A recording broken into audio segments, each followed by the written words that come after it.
السلام عليكم ورحمة الله وبركاته. أعوذ بالله من الشيطان الرجيم. بسم الله الرحمن الرحيم. الحمد لله. الحمد لله نحمده ونستعينه ونستغفره ونعوذ بالله من شرور أنفسنا ومن سيئات أعمالنا. من يهده الله فلا مضل له ومن يضلل فلا هادي له.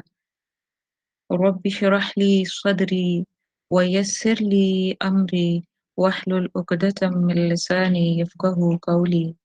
واجعل لي وزيرا من أهلي. اللهم إنا نسألك علما نافعا ورزقا طيبا وعملا متقبلا. اللهم أرنا الحق حقا وارزقنا اتباعه وأرنا الباطل باطلا وارزقنا اجتنابه. اللهم اجعلنا من أهل القرآن. اللهم صل على سيدنا محمد النبي الأمي وآله وأصحابه وأزواجه والناس أجمعين آمين يا رب العالمين. الحمد لله ثم الحمد لله کہ آج پھر سے اللہ نے ہمیں توفیق دی ہے کہ ہم سیرت رسول صلی اللہ علیہ وسلم کے لیے پڑھنے کے لیے، سمجھنے کے لیے، اپنی زندگی سے اس کو ریلیٹ کر کے اس سے وہ سیکھنے کے لیے جو کہ مطلوب ہے، اور ہمیں جو اپنے مقصد کی طرف رہنمائی کرے کہ اللہ وہ سیرت سے وہ چیز ہمیں دیکھنے کی توفیق دے اور وہ کنیکٹیوٹی سید رسول اللہ صلی اللہ علیہ وسلم کی ذات کے ساتھ ہمیں عطا کر دے آمین۔ تو شکر الحمدللہ کہ ہم پھر سے اس چیز کے لیے مل کے بیٹھے ہیں۔ آج الحمدللہ 8th کلاس ہے، یعنی کہ 8ویں کلاس ہے سیرت رسول صلی اللہ علیہ وسلم کی جو سیریز ہم نے سٹارٹ کی تھی، اور شکر ہے کہ آج ہمارا پہلا جو موڈیول ہے وہ بھی کمپلیٹ ہو رہا ہے انشاءاللہ، اور نیکسٹ کلاس سے ہم لوگ انشاءاللہ جو سیکنڈ ہمارا موڈیول ہوگا وہ سٹارٹ ہوگا۔ پہلا موڈیول ہمارا 8 ویکس کا تھا، 2 منتھس کا۔ ہم لوگوں نے ایز یوزول کوئکلی بتاتی چلوں کہ فرسٹ 2 کلاسز میں ہم نے سیرہ اور کیوں پڑھیں، سیرہ ہوتی کیا ہے، پرپز اینڈ بینیفٹس آف سیرہ کیا ہیں، سیرت رسول صلی اللہ علیہ وسلم کے وہ پڑھے تھے، اور 3rd اینڈ 4th کلاس میں ہم نے تھوڑی عرب ہسٹری کو انڈرسٹینڈ کرنے کی کوشش کی تھی کہ پولیٹیکل، سوشل، اکنامک سچویشن کیا تھی اور ریلیجس سچویشن کیا تھی پری اسلامک ٹائمز میں، یعنی اسلام سے پہلے آخر کیا کیا مختلف سوچیں تھیں، کیا کیا ادیان تھے جن کو لوگ فالو کر رہے تھے یا مذاہب تھے جس کو وہ فالو کر رہے تھے، اور پولیٹیکل اکنامک سچویشن کیا تھی۔ پھر 5th کلاس میں ہم نے اسپیشلی مونوتھیزم کو دیکھا تھا کہ اسلام سے پہلے آخر وحدانیت کا کانسیپٹ کیا تھا، کیا، اور اس میں ہم نے دیکھا تھا کہ حنفاء جو تھے، ہم نے کچھ لوگوں کو ڈسکس کیا تھا کہ وہ جو دین ابراہیمی کے اوپر یکسو تھے، اور اس میں حضرت عبد المطلب جو سید رسول اللہ صلی اللہ علیہ وسلم کے دادا تھے، اور ان کے علاوہ بھی ہم نے لوگ دیکھے تھے الحمدللہ۔ اور اسی کلاس میں ہم نے ساتھ میں 5th کلاس میں خاندان نبوت کی عظمت و وجاہت، یعنی رسول اللہ صلی اللہ علیہ وسلم کے خاندان کی جو پورا چین ہم نے پڑھا تھا کلاس 5th میں اور 6th میں، اور میں نے آپ کو حضرت ابراہیم اور حضرت عبد المطلب، نہیں، حضرت ابراہیم اور حضرت اسماعیل علیہ السلام سے ڈاؤن دا لین آپ کو حضرت عبد المطلب تک لے کے آئی تھی، اور بہت اہم کلاسز ہیں چین جاننے کے حساب سے۔ ہم نے بہت ڈرائی کر کے چین کو نہیں پڑھا تھا، میں نے آپ کو بتایا تھا کہ اگر ہم اس چین کو سمجھیں گے، یعنی جو رسول اللہ صلی اللہ علیہ وسلم کا اباؤ اجداد کے اینگل سے، اور اسپیشلی جو بنو ہاشم اور بنو امیہ کہاں سے الگ ہوئے اور ان کے تھاٹ پیٹرننگ الگ ہوئی، اگر آپ یہ سمجھیں گے تو پھر آپ کو کربلا بھی سمجھ آ سکے گا۔ تو اس لیے یہ بہت اہم ایسپیکٹ تھے جو ہم نے ڈسکس کیے تھے۔ پھر 6 کلاس میں ہم نے عبد المطلب یعنی جو دادا تھے سید رسول اللہ صلی اللہ علیہ وسلم کے، ان کے اوپر بات کی تھی، اور اسپیشلی زمزم کا جو دوبارہ ملنا اور ان کے ہاتھوں سے دوبارہ کھوتے جانا، اس کے اوپر بات ہوئی تھی۔ 7th کلاس میں ہم نے جو کہ ہماری لاسٹ کلاس تھی، ایک کلاس بیچ میں ہماری مس ہو گئی تھی، اس کے بعد ہم نے 7th کلاس جو تھی وہ ابراہا کا واقعہ یعنی سورہ فیل کی روشنی میں انویژن آف ایلیفنٹس کے نام سے ہم نے پڑھا تھا ڈیٹیل سے۔